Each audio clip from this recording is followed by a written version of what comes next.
তাফসীরুল কোরআন মাহফিলের স্বনামধন্য সভাপতি জনাব আব্দুল বাকি আল হাদি, প্রধান অতিথি শাইখুল মাশায়েখ, আমাদের অভিভাবক, আমাদের আরাফাতের ভাই আলহাজ অধ্যক্ষ মাওলানা শাহিনুর আলম, চেয়ারম্যান দারুল ইসলাম ট্রাস্ট সিরাজগঞ্জ, জেলা আমির বাংলাদেশ জামাতে ইসলামী সিরাজগঞ্জ জেলা শাখা, এতক্ষণ যারা আলোচনা রাখলেন ইসলামিক চিন্তাবিদ মুফাসসিরে কোরআন, আপনাদের জেলার কৃতি সন্তান জনাব মাওলানা রাকিবুল ইসলাম সিরাজি, আলোচনা রেখেছেন মাওলানা হুসাইন আহমেদ মাহফুজ সহ নামনা জানা অন্যান্য ওলামা ইকরাম, মঞ্চে বসা ওলামা ইকরাম, সামনে বসা মুসলমান ভাইরা, পর্দার আড়ালের সম্মানিতা মা এবং বোনেরা, প্রশাসনের ভাইরা, আর বলা লাগছে না কারণ এটা না হলেও এখন চলছে। 5 তারিখের এই পর থেকে আজকের এই 1 তারিখ পর্যন্ত প্রায় 26-27 দিন হয়ে গেল। এই 26 দিনে যতগুলো অনুষ্ঠান করেছি একটাতেও কোনো পাহারাদার হিসাবে প্রশাসনের কাউকে লাগে না, অথচ কোনো জায়গায় বিশৃঙ্খলা হয়েছে আমি শুনিনি। তার মানে এর আগে এই যে 14 জায়গায় পারমিশনের নামে যে বিরক্ত করা হতো আমাদের, এটা একটা ষড়যন্ত্র।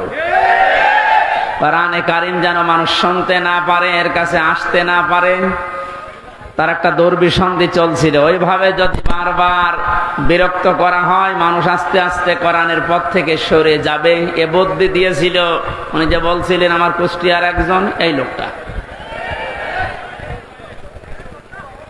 এই 15 বছর বহু বুদ্ধি দিয়েছে, তার ভেতরে এই লোকটা একজন। আল্লাহ ধরা শক্ত ধরা ধরেছে ওই রকম করে।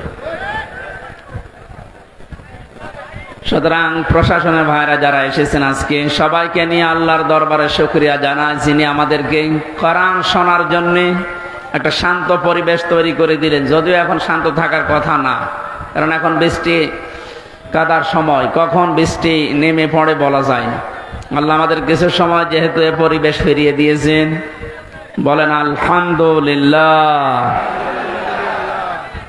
কারো গুরুত্বপূর্ণ কথা আছে? আর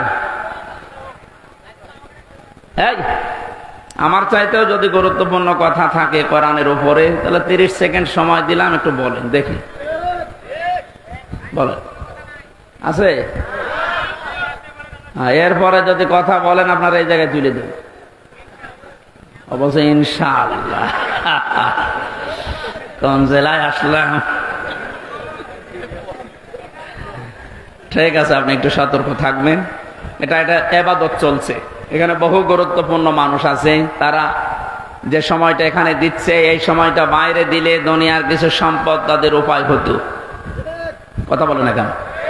এই যে ডাক্তার যারা বসে আছে বিভিন্ন, এই ডাক্তারগুলো যদি এখন অপারেশন করতো, ব্যবসায়িক কাজ যারা করে মোবাইলের মাধ্যমে, কম্পিউটারের মাধ্যমে, এরা যদি বাড়ি বসে বসে এখন এই সময়টা কাজে লাগাতো, বহু টাকা পয়সা উপায় করতে পারতো। কিন্তু এসেছে এই কারণে, কারণ এটা এখন সাধারণ অনুষ্ঠান না, এটা একটা ইবাদত। এটা কি চলছে বলেন তো? নিজের কর্মজীবন সব বাদ দিয়ে যদি নামাজ ইবাদত মনে করে আপনি যেতে পারেন 15 মিনিটের জন্যে, এখানে 1 ঘন্টার সময় দিচ্ছেন, এইটাও নামাজের মতো ইবাদত। আফদালুল ইবাদাতি তিলাওয়াতুল কোরআন। নবীজি জানিয়েছেন যত নফল ইবাদত আছে, সবচাইতে উত্তম নফল ইবাদত আল্লাহর কাছে কোরআনের আলোচনা।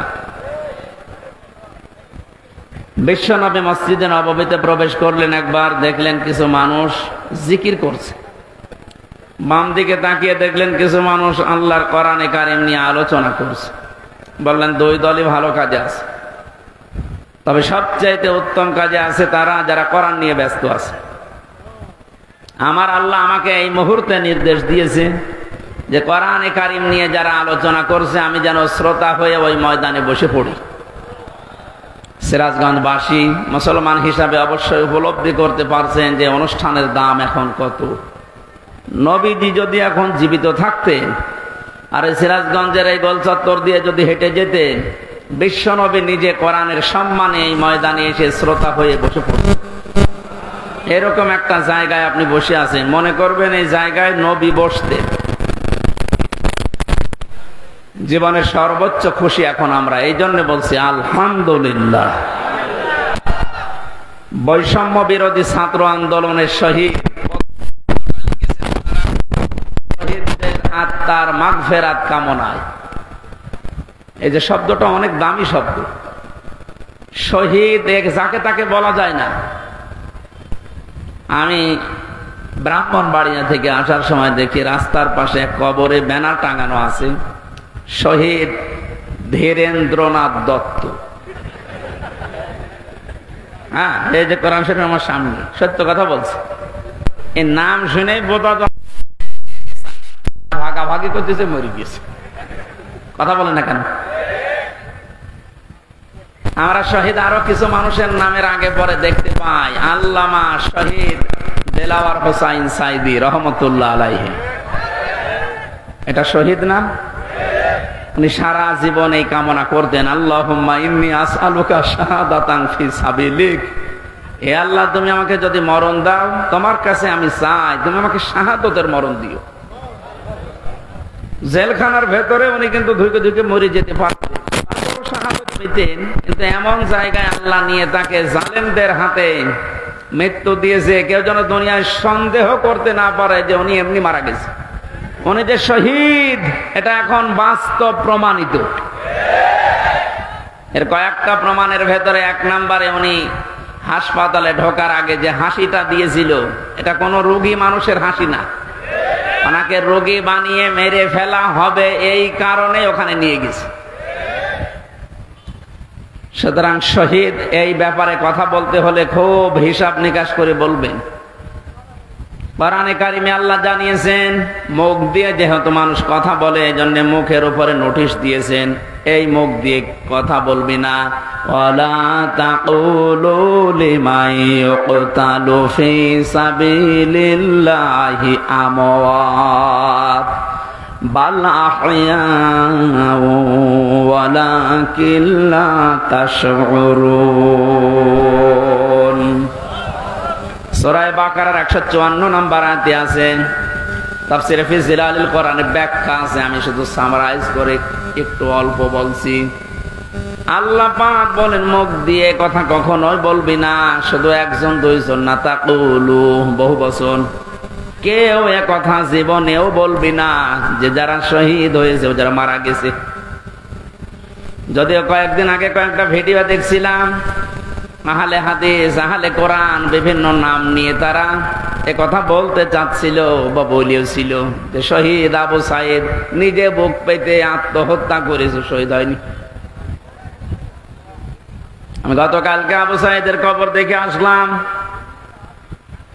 কত বর্ষ দিন।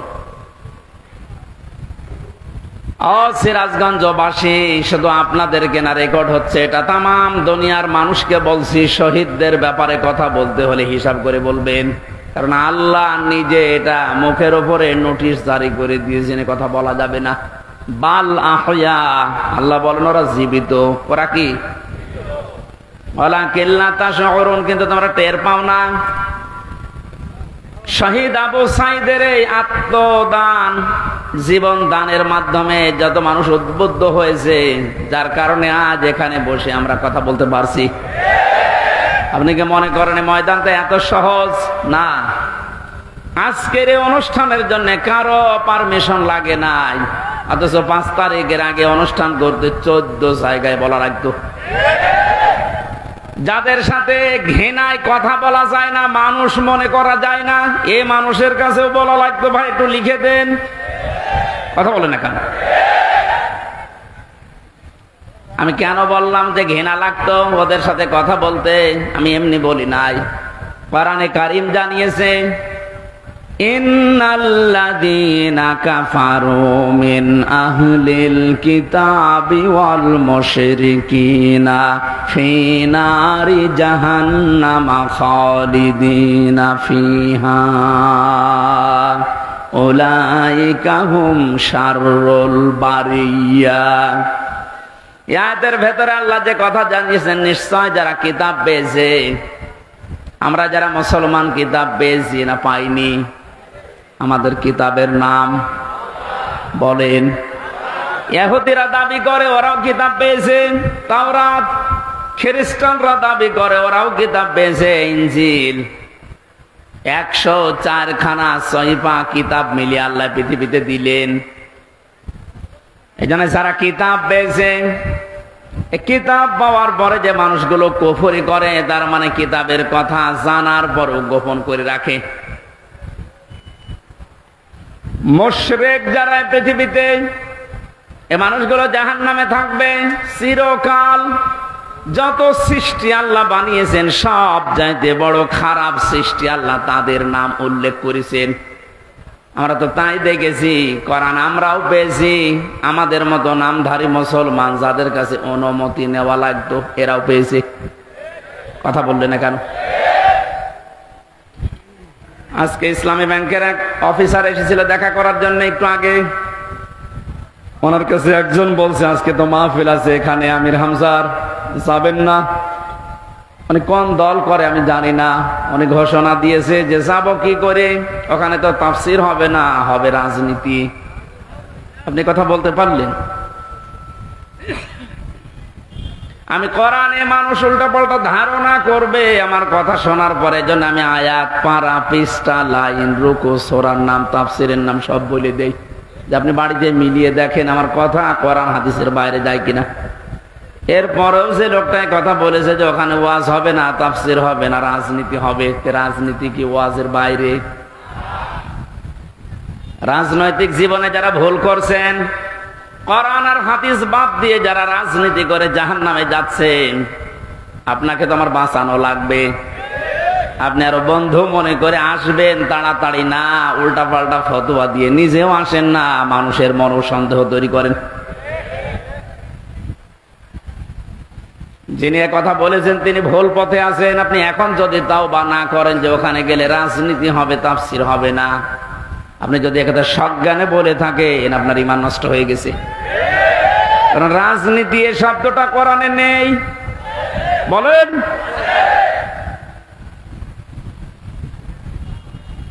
শুধু তাসবিহ আদায় করার জন্য, শুধুমাত্র নামাজ পড়ার জন্য, জিকির করার জন্য যদি আল্লাহ আমাদেরকে বানাতেন, তাহলে পুরা কোরআন শরীফে প্রায় 9 জায়গায় কথাটা আছে, সাব্বাহা লিল্লাহি মা ফিস সামাওয়াতি ওয়া মা ফিল আরদ।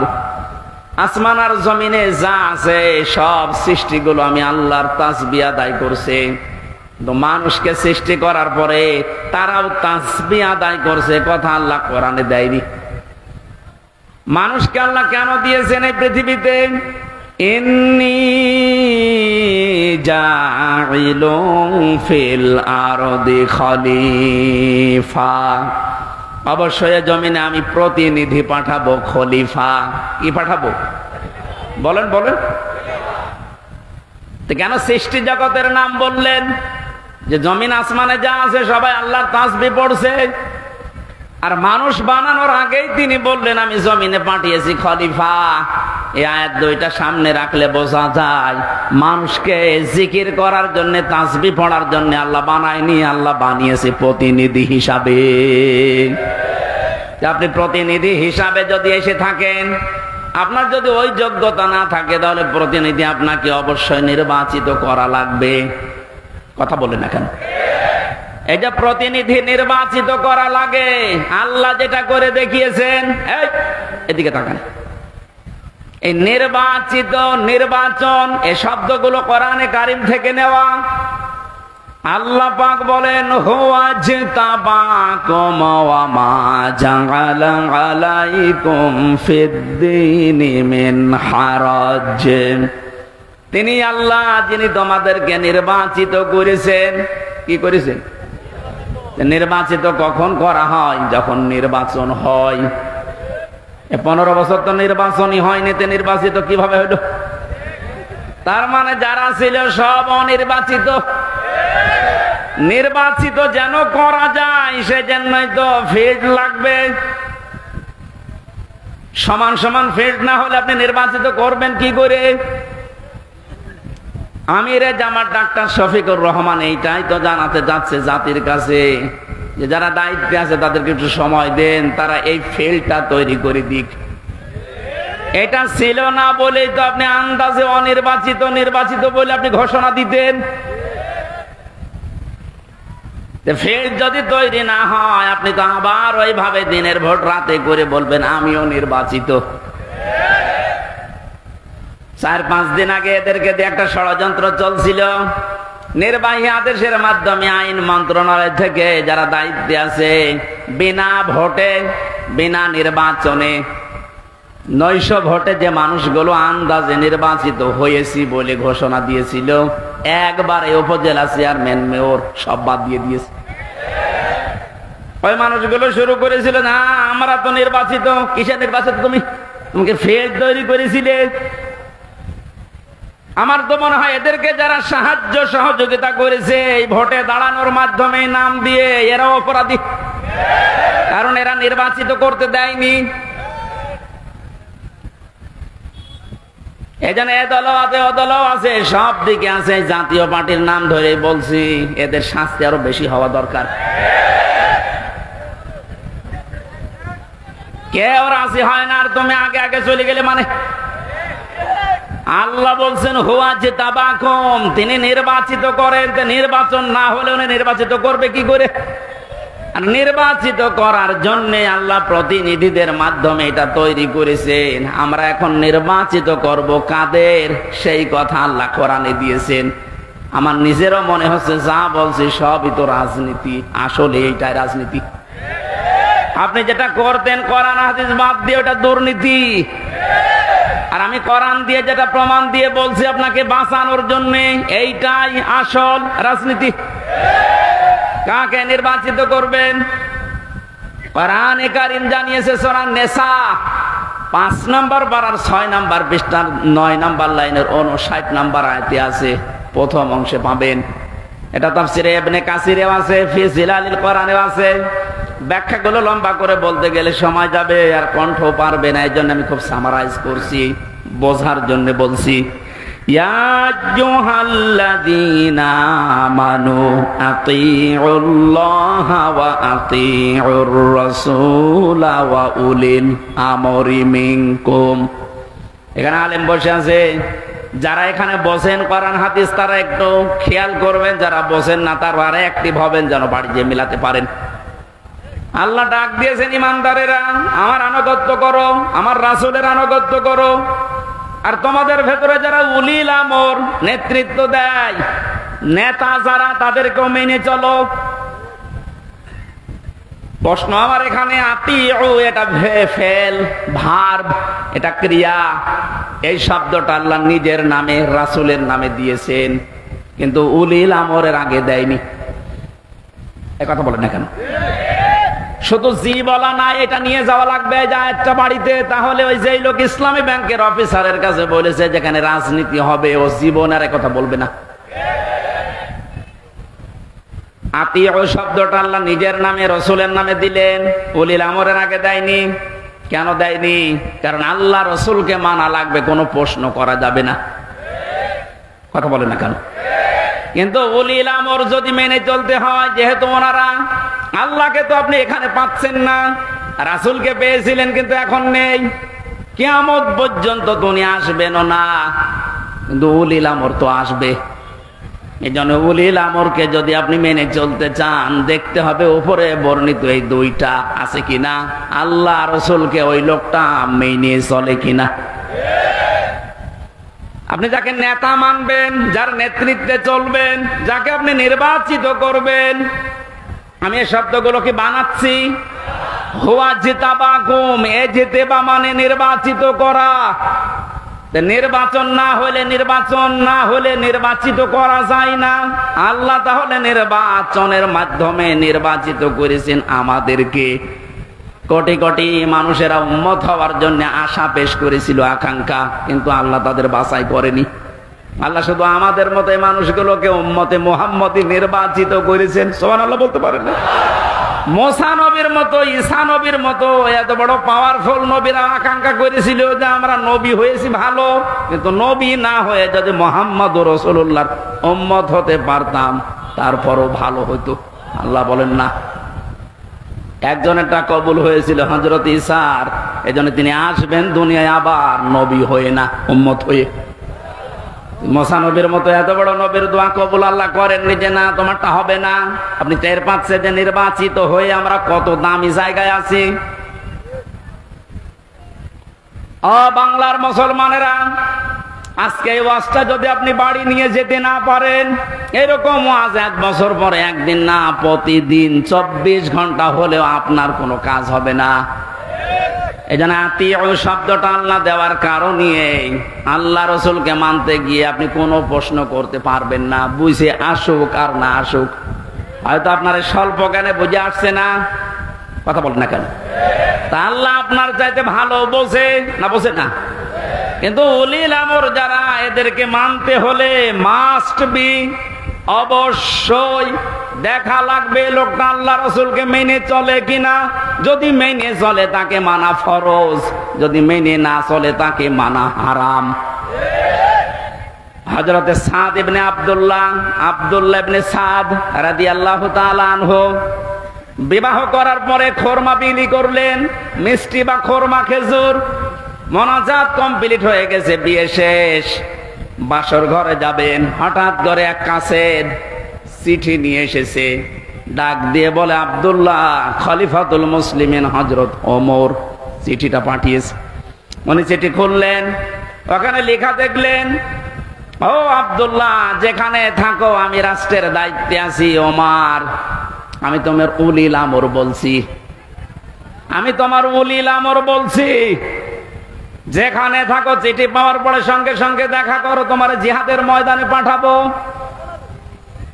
উনি মুরব্বীদেরকে জিজ্ঞাসা করলেন, মুরব্বীরা বলে হ্যাঁ আপনি যান, কিন্তু বাসরটা শেষ করেন।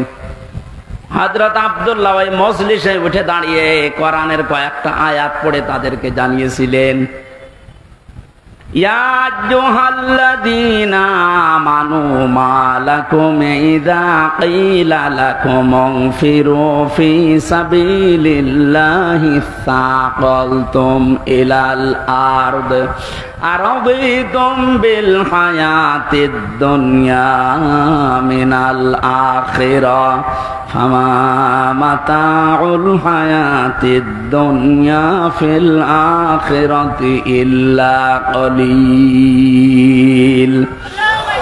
সূরা তাওবার ভেতরে আছে, আমি শব্দটা বোঝানোর জন্য আয়াতটা পড়লাম, খুব ভালো করে মিলান। তিনি মুরব্বীদেরকে বললেন, হে আমার মুরব্বীরা, আমার মাথার তাজ, আপনারা সম্মান করে আপনাদের। আল্লাহ কি ডাক দিলেন আমাকে, ঈমানদারেরা, যখন তোমাদেরকে আল্লাহর রাস্তায় বের হওয়ার জন্য বলা হয় তখন তোমরা মাটি কামড়িয়ে পড়ে আছো। তোমরা কি দুনিয়ার জীবন পেয়ে সন্তুষ্ট হয়ে গেলে? অথচ আখিরাতের তুলনায় দুনিয়ার জীবন একেবারেই সামান্য।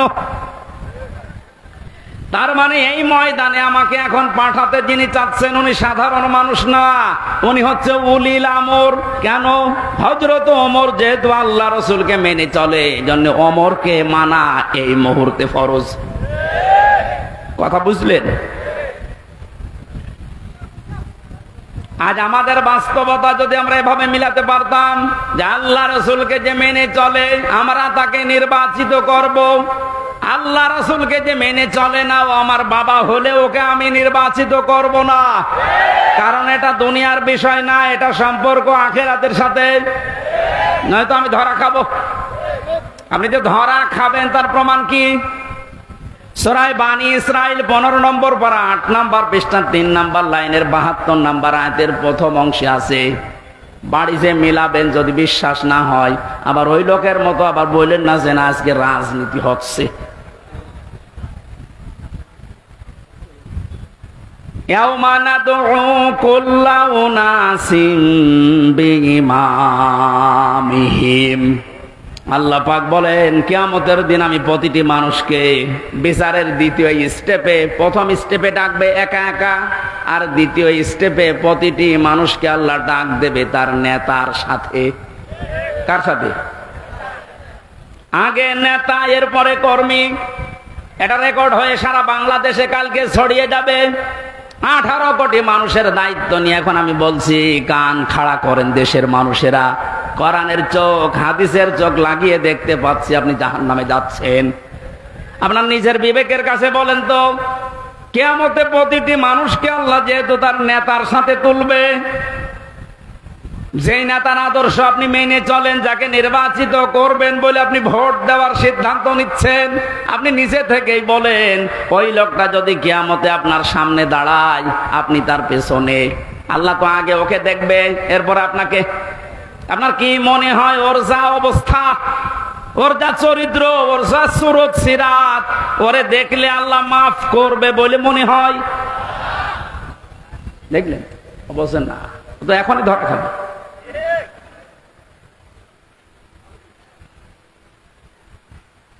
আপনি নিজে এখনই বললেন যে আমি যার পেছনে আছি, অন্তত যাকে নির্বাচিত করতে চাই বলে সিদ্ধান্ত নিচ্ছি, ভোট দেব বলে আমি মনে মনে করছি, এই লোকটার সাথে কিয়ামতে আল্লাহ ডাকলে আমারে মাফ করবে না, নিজে বলল। তাহলে ও ধরা খেয়েছে। কেরা বলল গো? হাত তোলেন তো। আপনি আপনি যেন ধরা না খান, এই জন্যই তো আয়োজন। রাজনীতি মনে করে আপনি আসলেনই না, আপনি তো ধরা আরো বেশি খাবেন। পাগলকে যদি বলা হয় নৌকা নাড়াবি না, ও বলে আমার মনে ছিল না। আরে ভাই, আমি তো আজকে কবরের ওয়াজ করবো বলে এসেছিলাম, আপনি কি মনে করে দিলেন? মনে যখন করেই দিয়েছেন, আপনাকেও বাঁচাতে হবে, আমারও বাঁচতে হবে। এই জন্য উলিল আমর মানার ক্ষেত্রে খুব সতর্ক। এটা দুনিয়ার বিষয় না, এটা রাজনীতি মনে করবেন না, এটা আপনার আখিরাত জড়িত। আল্লাহ তুমি আমাকে যেভাবে বুঝিয়েছো কোরআনে কারীম, সবাইকে ওই সহজ ভাবে বোঝার তৌফিক দাও। তাহলে নির্বাচিত এই শব্দটা কোরআনে আছে না নেই? তিনি নির্বাচিত করেন তোমাদেরকে তার দ্বীনের জন্য, এবং দ্বীনের উপরে চলতে গিয়ে যত বাধা আছে সব বাধাগুলো আল্লাহ নিজের থেকে দূর করে দেন।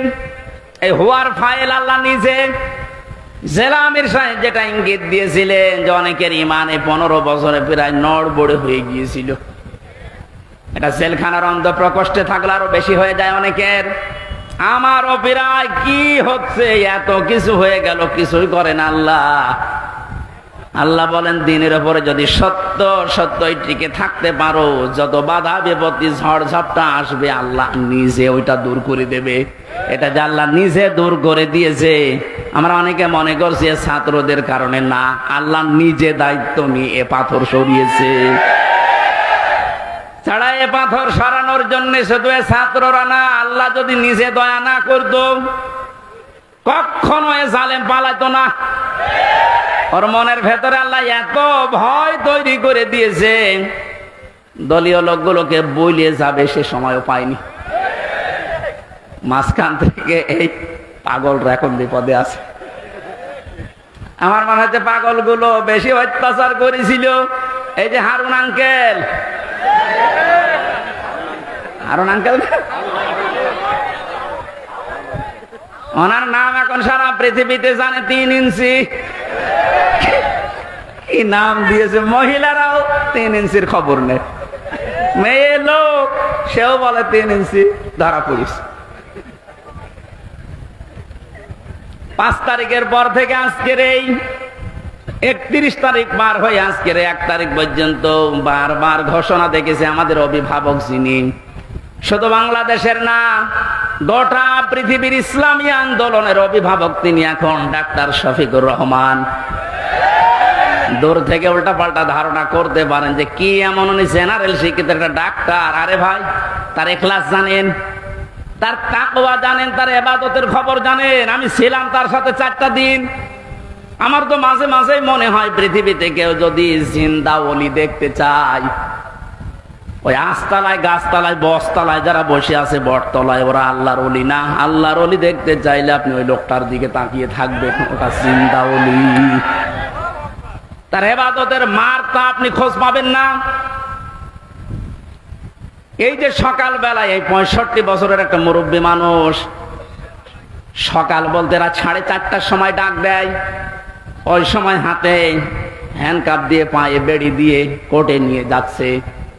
তাও 1-2 কিলোমিটার না, এই কাশিমপুর থেকে একেবারে কোর্ট পর্যন্ত যাওয়া আসা করতে প্রায় 7-8 ঘন্টার সময় লেগে যায়।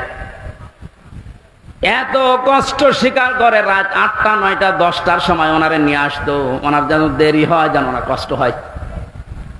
ঘরে আসার পরে দেখতাম, বলতাম মুরব্বী খাবার খাবেন না, ঘুমিয়ে পড়েন। আমার বলছে হামজা ঘুমাও।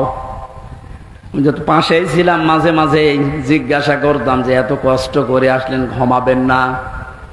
আমারে বলছে ঘুমাও, আমি এখন কিছু সময় আল্লাহর জিকির করব, দরুদ শরীফ পড়ব। 2-2.5 ঘন্টা ঘুমিয়ে যে মানুষটা রাত 9:30 10টার সময় কোর্ট থেকে এসে 2 ঘন্টা 2.5 ঘন্টা পর্যন্ত ঘুমিয়ে এরপরে তাহাজ্জুদের নামাজে, হাফেজ কিনা আমি জানি না, যতটুকুই পড়তো এরপরে সেজদায় পড়ে যেত। 40-45 মিনিট 1 ঘন্টা দেখি সেজদায় পড়ে আছে। ভোর পর্যন্ত যার সাদা দাড়িগুলো সাদা, চুল সব সাদা হয়ে গেছে, টপ টপ করে পানি পড়তো, শুধু হাত তুলে সেজদার পরে বসে আছে। আমার তো সেজদা লাগে 1.5 মিনিট 2 মিনিট, আর ওনার সেজদা লাগতো 45 মিনিট 1 ঘন্টা। 1.5 ঘন্টা কেটে যেত এক সেজদায়। আমার 12 রাকাত তাহাজ্জুদ মিলে মাত্র 1.5 ঘন্টা ওনার এক সেজদায় চলে যেত। বাকি তাকওয়ার খবর তো বাস্তবে আপনি টের পাননি। প্রতি সোমবার বৃহস্পতিবার রোজা রাখার নিয়ম, কয়জন মহারথী আছে এখানে আমল করে? সারাটা জীবনে আমল করতে করতে আসতেছে, খালি ধারণা করে দূর থেকে, কি জানে এত ডাক্তার মানুষ। তার যে এলেমের বহর, একটা জেনারেল মানুষ হয়ে কোরআনে কারিম এরকম গভীর গভীর কথা বলা আমি বিশ্ববিদ্যালয়েও পাইনি। আরে ভাই, আমি তো ভার্সিটিতে শেষ করে আসলাম, আমাদের বহর তো আমি দেখেছি। ডাক্তার মানুষের কাছে থেকে কোরআনে কারিমের শব্দের এত গভীরে যেতে পারতেন আমি দেখেছি বাস্তবে, যে জীবনে ওই রকম কথা আমি কোনোদিন শুনি নাই। অনার্স মাস্টার্স করেছিলাম, তো এক একটা শব্দ যখন বলতেন এমন এমন শব্দের অর্থ নিয়ে আসতেন যে কোনোদিন কল্পনাও আসে না যে শব্দের ভেতরে থাকতে পারে। দিনের উপরে চলতে গিয়ে কোন বাধা আল্লাহ নিজের থেকে দূর করে দেয়, রাখেন না। এটা আমি আগে জানতাম না, ওই সময় জেনেছি। আল্লাহ পাক বলেন, তোমাদেরকে যেহেতু আল্লাহ নির্বাচিত করেছে লক্ষ লক্ষ কোটি কোটি উম্মত থেকে, সুতরাং তোমাদের দাম কম না, অনেক বেশি। তোমাদের পরে ঝড় ঝাপটা বিপদ আপদ আসবে আল্লাহ জানে, কিন্তু আসলে আল্লাহ থাকতে দেবে না, স্থায়ী হতে দেবে না। আল্লাহ নিজে দায়িত্ব নিয়ে ওই ঝড় ঝাপটা বিপদ আপদ তার নিজের দায়িত্বে দূর করে দেবে। আল্লাহ এইটাই করে দিয়েছে। এই কথা বলে না কেন? নাই তাই 15 বছরে কত মহারথী তো চেষ্টা করলো, সব চেষ্টায় প্রায় বিফল হয়ে গেছে।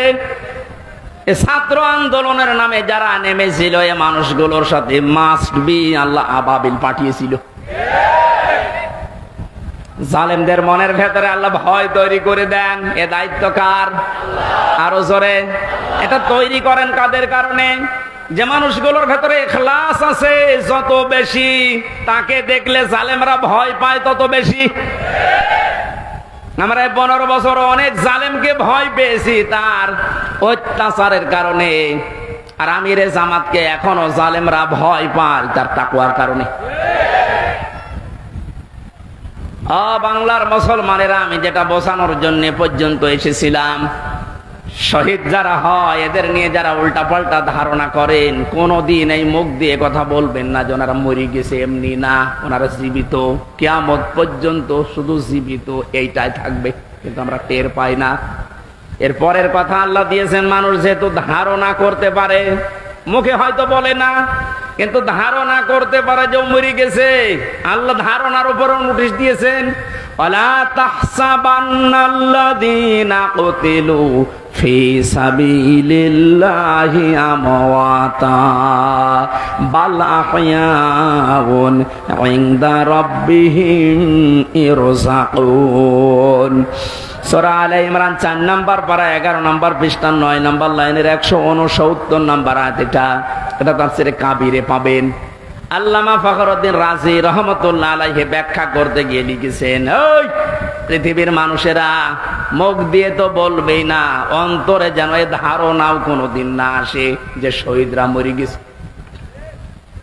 এটা ধারণাও করা যাবে না। বালা হায়াউন, বরং তারা জীবিত, বরং তারা কি, আরো জোরে, ইনদা রাব্বিহিম ইরযাকুন, তারা তাদের রবের কাছে খাবার খাচ্ছে। শহীদ আবু সাইদের বাড়িতে গিয়েছিলাম, যে গরিব মানুষ, 6টা ছেলে ওনার, এটাই ছোট। ওনার বাবা মারে বলছিল, যে অবস্থায় ওদের বাড়ি ঘর দেখলাম, আমার মনে হয় 3 বেলা পেট পুরে খাবার খাওয়ার মতো পরিবার না। আল্লাহ তার জীবনটা এত বেশি পছন্দ করেছিলেন, সাধারণভাবে মরণ দেয়নি। এত সাহস তার বুকের ভেতরে দিয়েছিলেন, জালেমদের সামনে জীবনটা দিয়ে শাহাদত বরণ করে কিয়ামত পর্যন্ত জান্নাতি খাবার খাবে। কোন সন্দেহ নেই, এতে কিয়ামত পর্যন্ত আল্লাহ খাওয়াবে। কারণ যেহেতু মরে না, জীবিত থাকে, আর জীবিত থাকলে খাওয়া লাগে, খাওয়া লাগে না? আর খেলে রক্ত গোশত তৈরি হয়, খাবার খেলে মানুষের রক্ত গোশত তৈরি হয়। ওই দিন আমার মাহফিল, দিন রাতের বেলা গিয়েছিলাম ওখানে, রাত 9:30টার পরে অনুষ্ঠান ছিল আমার গাইবান্ধার গোবিন্দগঞ্জে। ওখানে এসে উঠলাম, জেলা আমির সাহেব এসে আমার বলছে, আমির হামজা, 1 মাস আগে এখানে সাব্বির নামে একামতে দিনের একজন, ওকে মেরে ফেলা হয়েছিল। 1 মাস পরে ওর কবর খুঁড়ে কবর ভেঙে গেছে বৃষ্টিতে, দেখলাম ওর কবরের ভেতর থেকে তাজা রক্ত পাওয়া যাচ্ছে। সিরাজগঞ্জবাসী, আল্লাহর কসম করে বলছি, কোরআনের আয়াত আমি 100% বিশ্বাস করি। শাহাদত বরণ করলে সত্যি এরা কিন্তু মরে না, এরা জীবিত। আর জেগে থাকলে যেহেতু খাওয়া লাগে, আর খেলে মানুষের রক্ত গোশত চর্বি চামড়া তৈরি হয়। 1 মাস পরে এই জন্য কবর ভেঙে যাওয়ার পরে দেখা যাচ্ছে ওর রক্ত টাটকা রক্ত। তার মানে আল্লাহ 1 মাস তাকে না খাওয়িয়ে রাখে নাই। না খাওয়িয়ে রাখলে তো পাওয়া যেত না। কথা বলেন না কেন? একটা বাস্তব, আর একটা প্রমাণ দিচ্ছি, হাদিস। হযরতে হামজা রাদিয়াল্লাহু তাআলা আনহু, তার একটা ছোট্ট মেয়ে ছিল। সে শহীদ হওয়ার পরে নবীজির কাছে এসে বলেছিল, ভাই, আমার বাবা যে শহীদ হয়েছে, আপনার মুখে আমি শুনেছি, কোরআনে আছে যে শহীদরা মরে না, জীবিত, ওরা নাকি জান্নাতে ঘুরে বেড়ায়। আমার বাবা যে শহীদ হয়েছে, জীবিত, আমি এটা দেখতে চাই। নবীজি বললেন, বোন আমার, কি করে দেখাবো এখানে তোমাকে? হঠাৎ করে ছোট মেয়েটা আকাশের দিকে তাকিয়ে বলছে, আব্বু আমি এখানে। নবীজি বলছেন, বোন কাকে ডাক দাও? বলছে, আব্বু ওই যে পাখা লাগিয়ে কার সাথে যেন উড়তেছে। বিশ্ব নবী বলেন, বোন আমার, ওটা দুনিয়া না, ওটা জান্নাতের ভেতরে তোমার বাবা জান্নাতের পাখি হয়ে উঠতেছে। এই লোকটাকে 70 টুকরা করা হয়েছিল। এক লজ্জা স্থান কেটে 3 টুকরা করেছে। বিভিন্ন জায়গায় ছড়িয়ে ছিটিয়ে দিয়েছে, উহুদের ময়দানে, পাহাড়ি এলাকায়।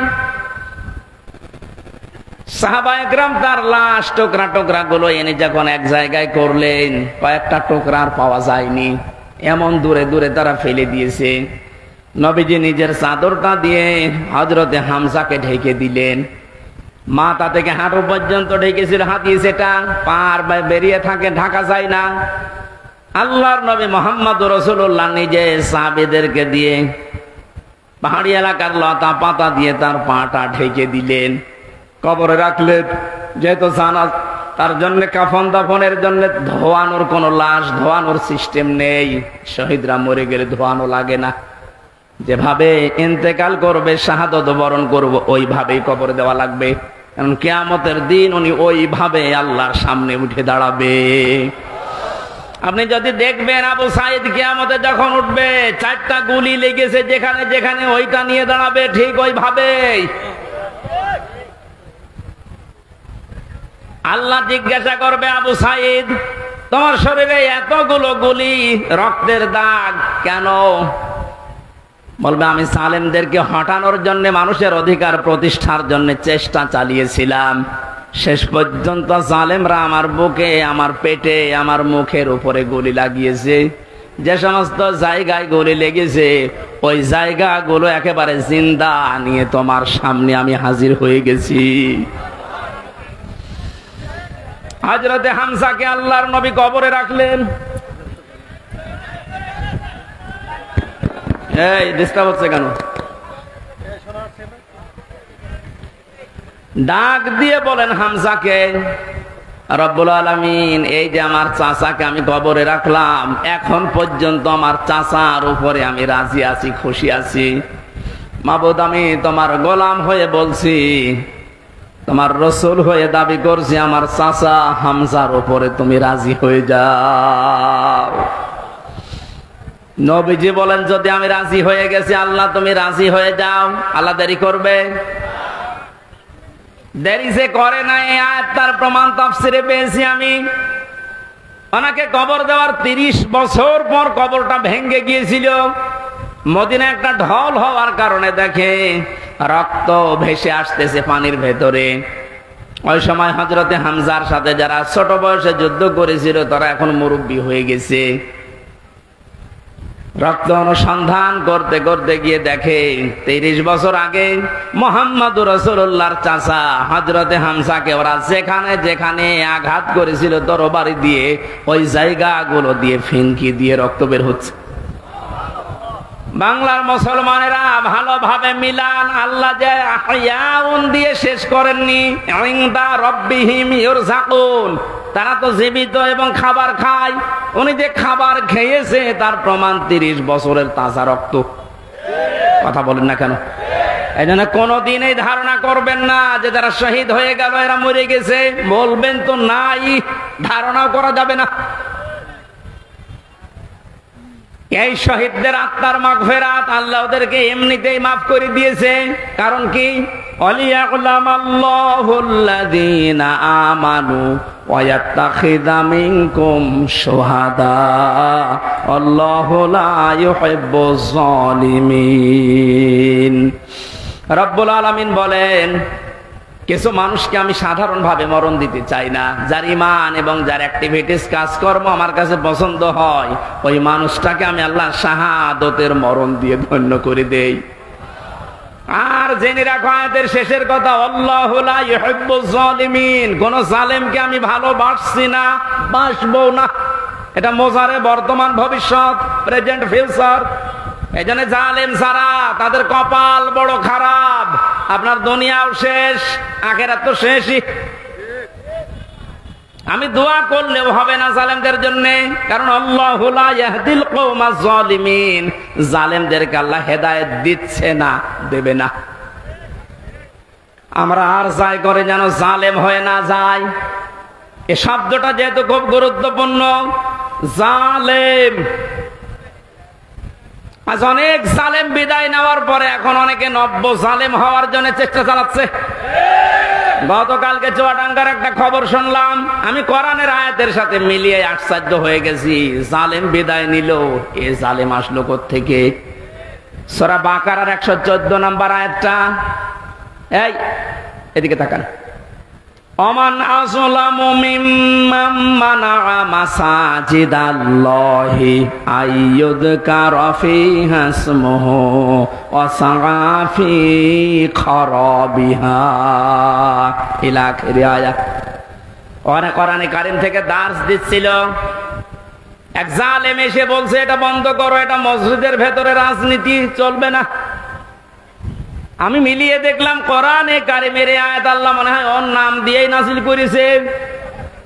আমান আসলাম, আল্লাহ বলেন বড় জালেম দেখতে চাও? আমি আল্লাহর দৃষ্টিতে সবচাইতে বড় জালেম ওই লোকটা মিম্মাম মানা মাসাজিদ আল্লাহ, যে লোকটা আল্লাহর মসজিদের ভেতরে নিষেধ করে আইয়ুযকারা ফীহা ইসমুহু, তার নামের জিকির করতে, তার নামের আলোচনা করতে আল্লাহর ঘর মসজিদে যারা নিষেধ করে এরা আল্লাহর দৃষ্টিতে বড় জালেম। আমরা মনে করছি জালেম হয়তো বিদায় হয়ে গেছে, না, এখনো নব্য জালেম তৈরি হচ্ছে। এই জন্য জালেম যদি কেউ হয়ে থাকেন, বুঝে হন আর না বুঝে হন, থামেন, আপনার কপালে আগুন লাগবে।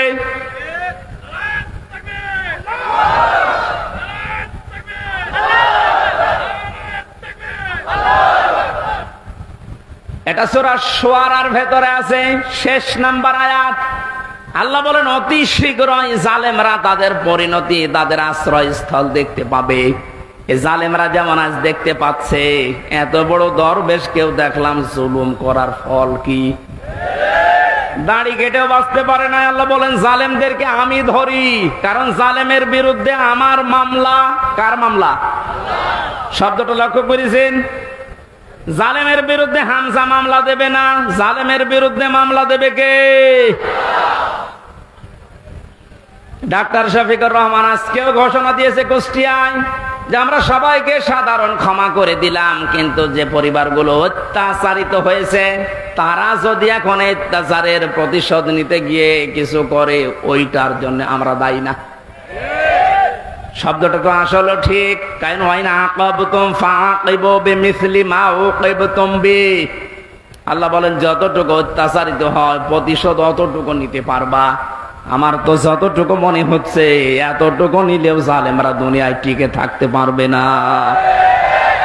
আপনাকে ব্যারিস্টার আরমানের মতো 8 বছর যদি মাটির নিচে ওই কবরের ভেতরে রাখা যায়, আপনি যত বড় জালেম হন এমনি মরে যাবেন। আল্লাহ তো বলেছে যতটুকু করেছে অতটুকু করো, আপনি পারবেন?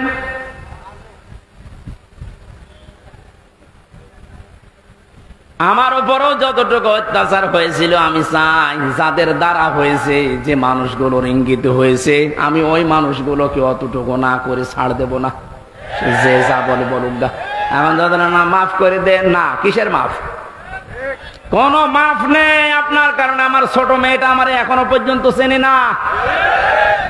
দোষ করে যদি আপনি শাস্তি দিতেন আমি মেনে নিতাম, কিচ্ছু জানি না আপনি কেন আমার জীবনে এই কাজ দিলেন। আর যেভাবে রেখেছিলেন আমাকে আর মাওলানা মামুনুল হককে, কোন আলেমকে এত কষ্ট আমার বাংলাদেশে আমি আর শুনি নাই। আপনি আমার মতো একটা ছোট মানুষকে 24 ঘন্টা তালাবদ্ধ রেখে মনে হচ্ছে আমি ফাঁসির কন্ডেম ছেলে আছি, কত বড় অপরাধী। অথচ যে মামলাও দিয়েছিলেন, শাস্তি দিলেও 3 মাসের বেশি আপনি রাখতে পারেন না। এটা মূল্য চুরি মামলা। জালেমদেরকে মাফ করে দেওয়া মানে মজলুমের উপরে অবিচার করা। এক কথা বলছে না কেন? সারা বাংলাদেশের 18 কোটি মানুষকে যদি এই আয়না ঘরের সাথে যারা জড়িত ছিল, সে যেই কয়জনই হোক, যারাই জড়িত এর সাথে, এদেশের 18 কোটি মানুষ যদি মাফ করে দেয়, ব্যারিস্টার আরমানের বউ মাফ করবে না। আপনি ওই জায়গায় থাকলে আপনারও মনে হয়তো না আমি মাফ করবো না।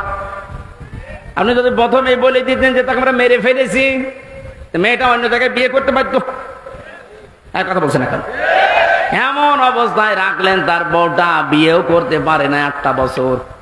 যুবতী মেয়ে এভাবে জীবন্ত যৌবন কঠিন বিষয়, আপনি টের পাচ্ছেন না। তাই এটা ঠিক রাখা কত কঠিন বিষয় উনি পার করেছেন। আপনি বলছেন মাফ করে দিন, মাফ করে দিন। মানে আপনার মেয়ে যদি হয়তো, এ কথা তো দুনিয়ার বিষয় না। জালেম যারা জুলুম করছেন আজ এবং নব্য জুলুম করার জন্য যারা প্রস্তুতি নিচ্ছেন, আপনি কিন্তু নিজের কপালে আগুন লাগাচ্ছেন। আল্লাহর ঘরের ভেতরে যদি আল্লাহর নাম, আল্লাহর কোরআনের কথা কেউ বলতে নিষেধ করে, এটা দুনিয়ায় সব চাইতে বড় জালেম।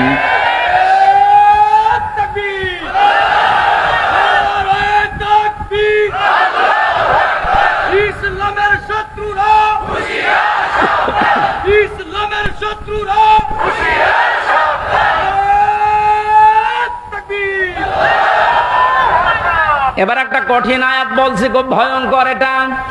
আমি যে জালেম জালেম জালেম বলছি বারবার কেন জানেন? কারণ জালেমদের বিরুদ্ধে আল্লাহ নিজে অভিযোগ দায়ের করবেন, নিজে মামলা ঠুকে দেবেন।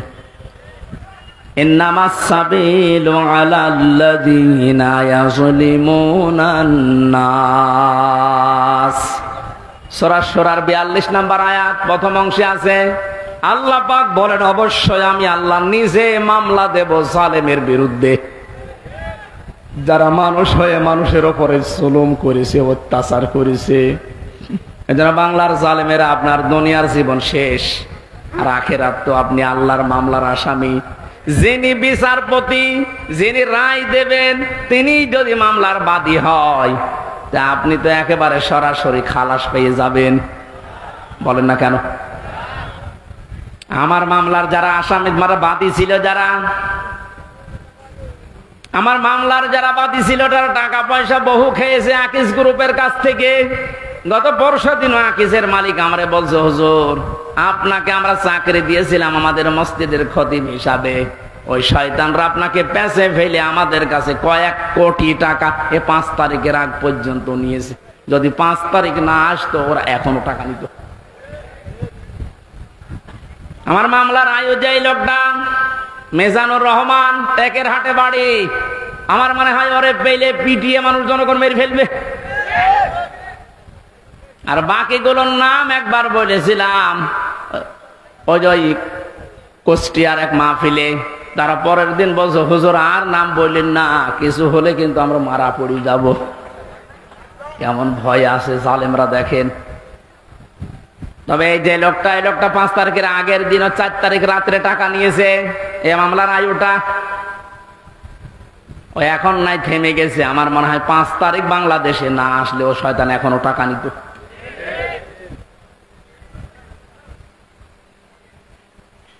আপনারা তো আল্লাহর মামলার আসামি। আমার মামলা গত বৃহস্পতিবারে সব ঢিসমিস হয়ে গেছে, খারিজ করে দিয়েছে।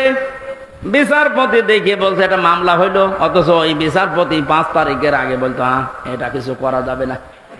5 তারিখের পরে এখন এই বৃহস্পতিবারে ও নিজে দেখে বলছে কি বিচার করব, কোনো মাল নেই। অনেক নিজে পড়ে পড়ে দেখছে, বলছে কোনো মাল ম্যাটারেস নেই, কি দেখে বিচার করব, যা সব বাদ। আমাদের সবাইকে খালাস দিয়ে দিয়েছে। এই যে খালাসি যখন দিয়ে দেবেন, 3 বছর আপনি বিনা কারণে জেল খাটালেন। কোন কারণে? খালাস দেওয়া মানে কি কোনো অপরাধ নেই, কোনো দোষ আমরা পাইনি নাকি? খালাস দেওয়া মানে তো এই, তাহলে দোষ তো আমার নেই, আপনি নিজেই প্রমাণ করে দিলেন। বিনা কারণে যে 3টা বছর নষ্ট করলেন। গতকালকে একজন মুসলমান হয়েছে পরশুদিন। আমার মনে হয় 3টা বছরে যদি আমি বাইরে থাকতাম, এই 20 সালের আগ পর্যন্ত 53 জন মানুষ মুসলমান হয়েছিল কোরআন শোনার পর। বের হয়ে একজন হয়ে গেল। 3 বছর থাকলে আমার মনে হয় এখনো পর্যন্ত 50 জনের উপরে মানুষকে আমি জান্নাতে নিতে পারতাম। আপনি সুযোগ থেকে বঞ্চিত করে দিলেন। এজন্য জালেম যারা, তারা হামজার মামলার আসামি না। হামজার মামলার আসামি তো হবে নেই। কিয়ামতে আমি না পাপ করলে আপনি জান্নাত যেতে পারবেন না। আর সবচাইতে বড় দুঃখ আপনার জন্য, আপনি আল্লাহর মামলার আসামি। আল্লাহ আমাদের হেফাজত করুন জালেম হওয়া থেকে, বলেন আমিন। আমির জামাত শুধু একবার একটু ইঙ্গিত দিয়েছে, এক জালিমের হাত থেকে মুক্তি পেয়েছি, আর কোন জালিম যেন আমাদের মাথার উপরে বসতে না পারে। আর অনেকের এখন দেখছি চুলকানি আরম্ভ হয়ে গেছে। কোন কারণ আপনার চুলকানি আসবে? আপনি কি জালেম? তার মানে আপনি নিজের থেকেই মনে মনে ভাবছেন যে আমি এগুলো করছি, সামনেও করব। আপনিও জালেম। ঠাকুর ঘরে কে রে? আমি তো কলা খাই। অনেকে আপনার নাম বলে বলেছে, বলেন কোন কারণে নিজের দিকে টেনে নেন?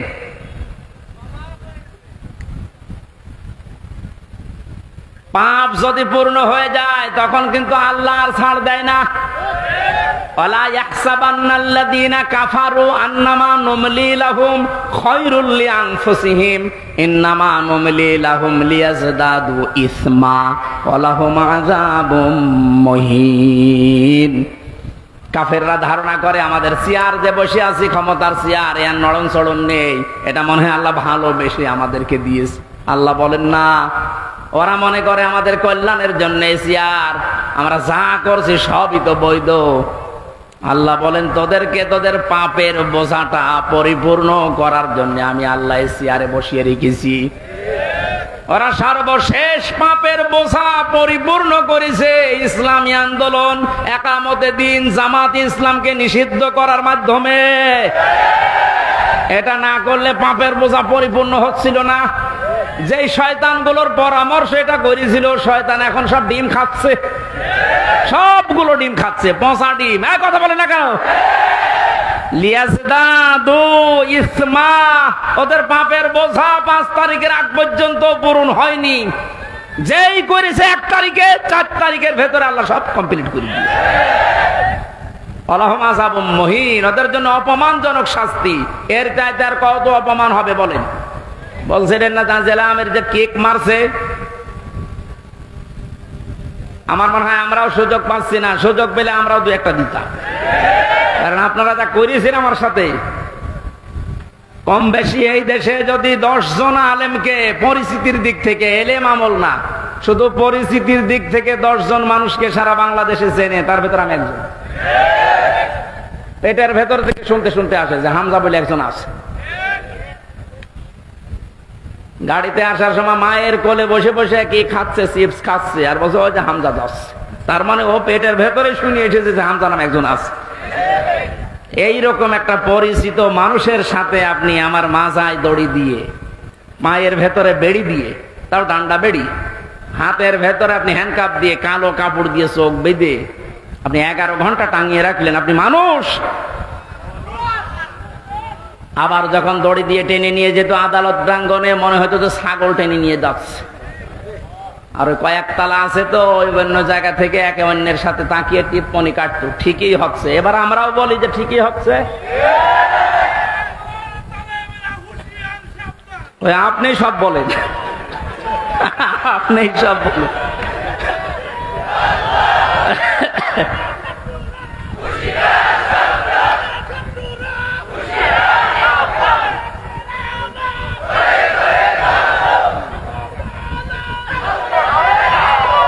আলহামদুলিল্লাহ ভাই,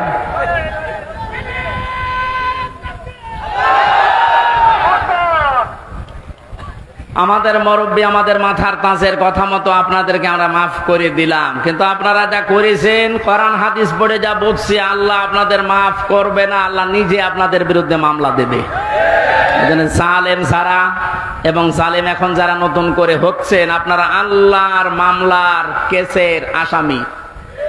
খুব গুরুত্বপূর্ণ বিষয় এটা, খেয়াল করে জীবন চালাবেন।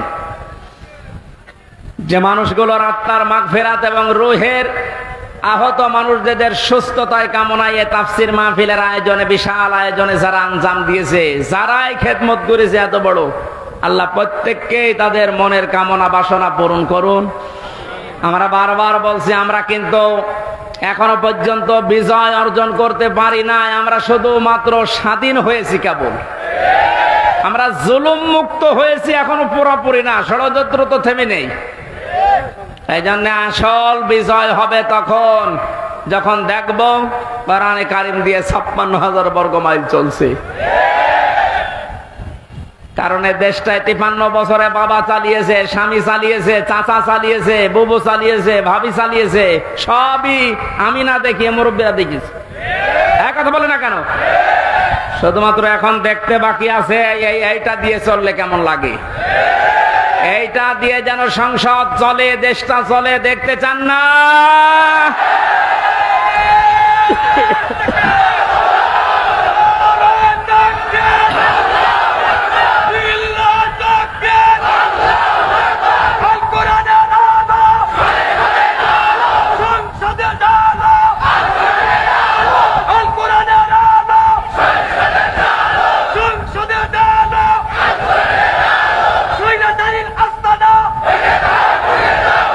আলহামদুলিল্লাহ। অনেককে এখন এই নতুন একটা পায়তারা আজ 2 দিন থেকে শুনছি আরম্ভ করেছে যে ইসলাম যদি যায়, এরা ভুলভাল আপনাদেরকে বোঝাচ্ছে, যদি ইসলাম যায় মেয়েরা আপনারা কিন্তু আবার ঘরবন্দি হয়ে যাবেন। এই জুজুর ভয় দেখিয়ে লাভ নেই, মেয়েরা এখন বুঝতেছে। আপনি স্ট্যাটাস গুলো পড়েন ফেসবুকে, অধিকাংশ মেয়েরা এখন বলতে চাচ্ছে ইসলাম আসলে আমরা মায়ের কোলে থাকবো। আমিরে জামাত ঘোষণা দিয়েছে, যদি আল্লাহ আমাদেরকে কবুল করেন, মেয়েরা যে নিরাপত্তা পাবে, কিয়ামত পর্যন্ত এই দেশের মেয়েরা ভুলতে পারবে না যে আবার কোরআন বাদে অন্য কিছু আসুক। আমরা ওইটা দেখাতে চাই, দেখাবো ইনশাআল্লাহ। কোরআনের সূরা শূরা, শূরা মানে সংসদ, শূরা মানে কি? যেহেতু সংসদ নির্বাচন সামনে আসছে, সংসদ নির্বাচন করার জন্য যে 7টা পদ্ধতি আছে, 7টা গুণ দেখে দেখে নেতা নির্বাচন করা যায়, ওই কথাগুলো আল্লাহ সূরা সূরার ভেতরে দিয়েছেন। আমরা মাত্র একটা আয়াত পড়েছি, আয়াতের নাম্বারও 7। কত? আমরা সবকিছু বাদ দিয়ে সরাসরি কোরআনের আয়াতে যাচ্ছি। আল্লাহ পাক বলেন, ওয়াকাযালিকা আওহাইনা ইলাইকা, আমি এইভাবেই করে হে নবী আপনার প্রতি ওহী নাযিল করেছি। এই আয়াত নাযিল করা দেখে বোঝা যাচ্ছে এর আগেও আল্লাহ বিভিন্ন নবীদের উপরে ওহী দিয়েছিলেন, নাকি? ধারাবাহিকতায় বিশ্ব নবীও পেয়েছেন। আল্লাহর নবীকে আল্লাহ যেটা দিলেন কুরআনান আরাবিয়্যা, নবীকে যে আল্লাহ ওহী দিয়েছেন তার নাম আরবি কোরআন। কি কোরআন?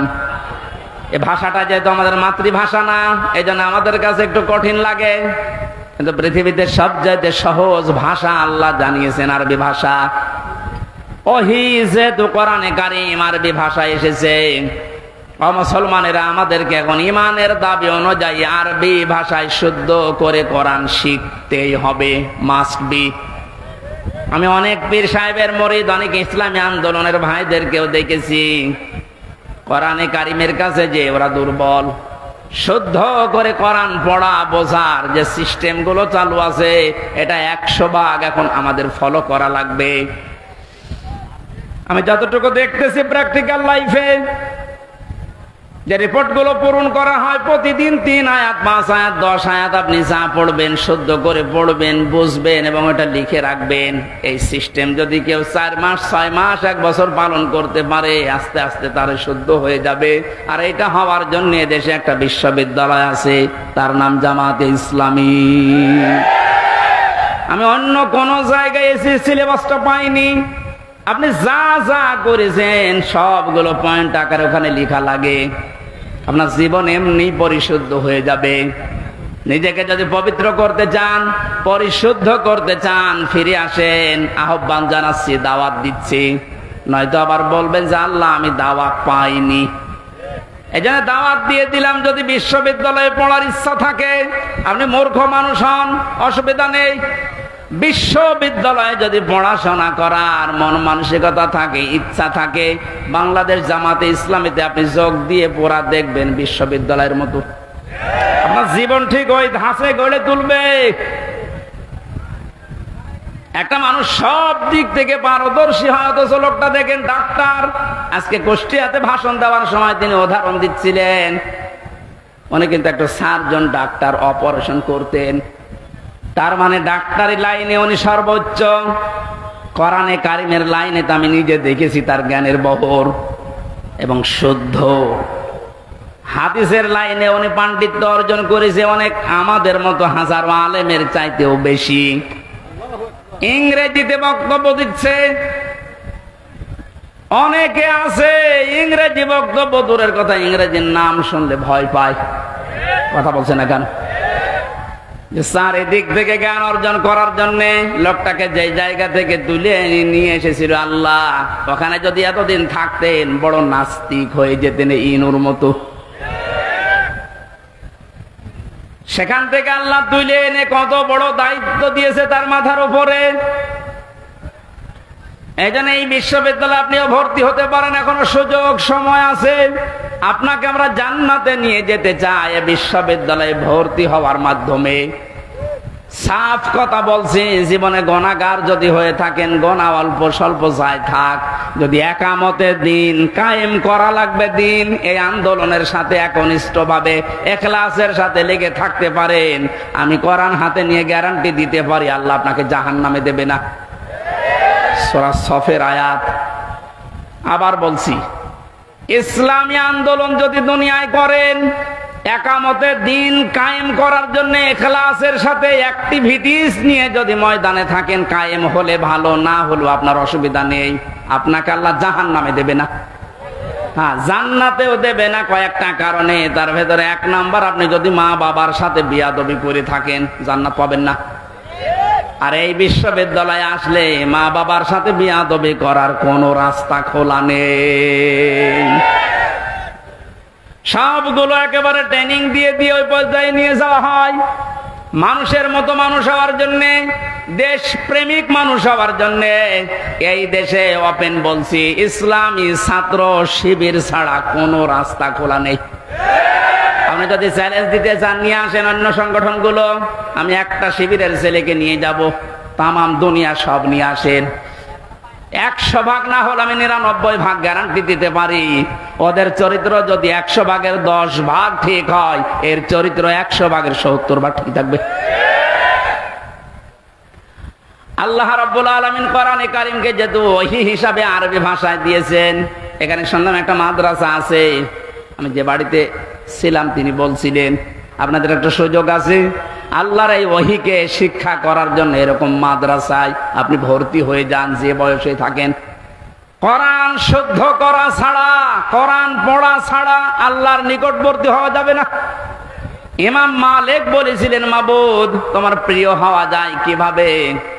100 বার তিনি আল্লাহকে স্বপ্ন দেখে একই কথা বলেছিলেন যে তোমার প্রিয় হওয়া যায় কি করে? আল্লাহ পাক বলেন, ইমাম মালিক কোরআন পড়ো, কোরআন পড়ো। উনি বারবার প্রশ্ন করতেন, আল্লাহ বুঝে পড়বো না বুঝে পড়বো? আল্লাহ পাক বারবার জবাব দিয়েছেন, বুঝে পড়ো না বুঝে পড়ো, শুদ্ধ করে পড়ো, তার তিলের সাথে পড়ো, আমি আল্লাহর প্রিয় পাত্র হয়ে যাবে। এজন্য আমরা যেহেতু মালিকের প্রিয় হতে চাই, এজন্য আমাদের শুদ্ধ করে মাস্ট বিয়েটা পড়া শেখাই লাগবে। আল্লাহ রাব্বুল আলামিন এর পরে বলেন, লিতুনযিরা উম্মাল কুরা ওয়া মান হাওলাহা। হে নবী, এই কোরআন দিয়ে আপনি মক্কার এবং মক্কার আশেপাশে যা আছে, এই আশপাশ বলতে তামাম দুনিয়া বুঝিয়েছেন আল্লাহ। তাফসীর ইবনে কাসিরে লিখেছে, ওমান হাওলাহা মানে সমগ্র পৃথিবী। সুতরাং এখন নবী নেই, উনি থাকলে এই কাজটা করতেন। সৌদি আরব থেকে বাংলাদেশে এসে আপনাদেরকে সতর্ক করতেন। এই সতর্ক বাণী পড়া কোরআন শরীফে আছে 500টা। কয়টা? সবচাইতে বেশি যেই বিষয়টা দিয়ে মানুষ সতর্ক হতে পারে তার নাম কিয়ামত। কারণ এইটার জবাবদিহিতা যতদিন পর্যন্ত আপনি উপলব্ধি করতে না পাবেন যে কিয়ামত হবে, আল্লাহ বলেন, তুনজিরা ইয়াউমাল জামিউ লা রাইবা ফি, ওই দিন সম্পর্কে সতর্ক করো যেদিন সম্পর্কে কোনো সন্দেহ নেই, সন্দেহের অবকাশ পর্যন্ত নেই। মানুষের জীবন পরিচ্ছন্ন হওয়ার জন্য 8টা মাধ্যম আছে, তার 1 নাম্বার মাধ্যম এইটা যে যত বেশি জবাব দিতে হবে, আল্লাহর দরবারে দাঁড়াতে হবে, এরকম টেন্ডেন্সি যত বেশি তৈরি করবে তার জীবন তত বেশি পরিচ্ছন্ন হবে। খলিফাতুল মুসলিমিন হযরত আবু বকর সিদ্দিক রাদিয়াল্লাহু তাআলা আনহুকে তার স্ত্রী উম্মে রোমানা ডাক দিয়ে বললেন, স্বামী আমার, বাইতুল মালে যিনি দায়িত্বে আছে খাজানচিতে, অর্থমন্ত্রীকে আপনি বলেন আগামী মাস থেকে যেন আগামী মাসের যে বেতন আছে ওটা যেন অ্যাডভান্স আমাদেরকে দিয়ে দেয়। উনি বললেন, কেন? ছেলে আপনার পায়েস খেতে চেয়েছে, পায়েসের টাকা আমাদের কাছে নেই। চলে গেলেন বাইতুল মালে, ডাক দিয়ে বললেন, আমার কিছু টাকা পয়সা লাগবে, যেহেতু এ মাসের টাকা আমি নিয়ে নিয়েছি, আগাম মাসের টাকা আমার অ্যাডভান্স দিয়ে দেন। বাইতুল মালে যিনি দায়িত্বে ছিলেন তিনিও ওই রকমই তেল মারা মানুষ না। তিনি ডাক দিয়ে বললেন, খলিফা, টাকা আমি আপনাকে আগাম মাসের দিতে পারি, আপনি আগামী মাস পর্যন্ত বেঁচে থাকবেন, ওইটা লিখে দেন। উনি বলছে, টাকা আমার লাগবে না। বাড়িতে যে স্ত্রীকে বলছে, স্ত্রী আমি পারলাম না, আমাকে এই কথা শুনিয়েছে। স্ত্রী ধৈর্যশীল ছিলেন, ধৈর্যশীলা বললেন, ঠিক আছে, আপনি যখন পারলেন না, যেভাবে চলছে সংসার চলতে দেন।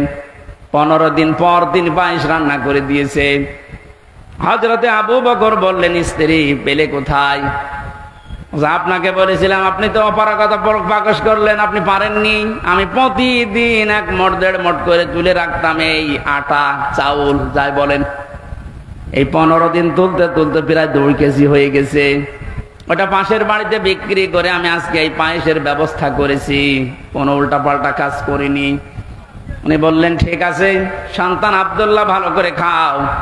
দৌড় দিয়ে চলে গেলেন বাইতুল মালের খাজানচির কাছে, বললেন, বাইতুল মালের দায়িত্বে আছো, অর্থমন্ত্রী, আগামী মাস থেকে আমার বেতন যদি 12,000 টাকা দিতে থাকো তো 2,000 টাকা কম দিও।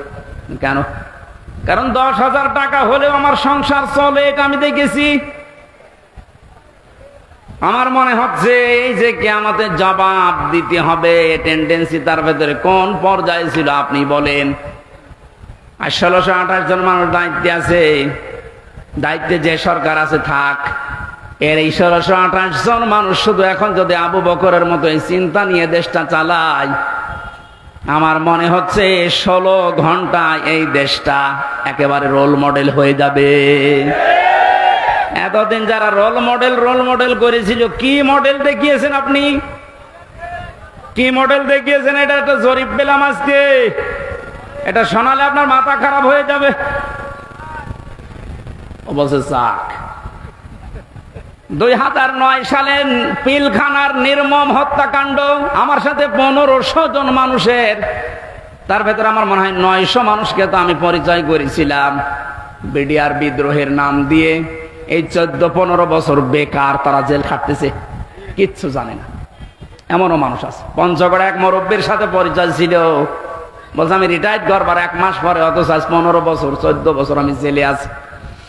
2013 সালে হেফাজতের কর্মীদের শাপলা চত্বরে যে নির্মম হত্যাকাণ্ড, 2014 সালে একক নির্বাচন, 2018 সালে কোটা আন্দোলনকারীদের নির্মম নির্যাতন, 2018 সালে নিরাপদ সড়ক আন্দোলনকারীদের নির্মম নির্যাতন, 2018 সালের নির্বাচনে গায়েবী ভোট, বিরোধী দলীয় নেতা কর্মীকে গুম, খুন, হত্যা এবং আয়নাঘর, 11 লক্ষ কোটি টাকা বিদেশে পাচার, তার ভেতরে এক দরবেশী 36,000 কোটি টাকা, এটা 11 লক্ষ কোটি। দলীয় প্রয়োজনে পুলিশকে ব্যবহার, বাক স্বাধীনতা কেড়ে নেওয়া, সর্বশেষ 2024 সালে কোটা আন্দোলনের নামে গণহত্যা। এর একটা অস্বীকার করতে পারবেন? আমি দেয়নি, বিবিসি দিয়েছে জরিপটা।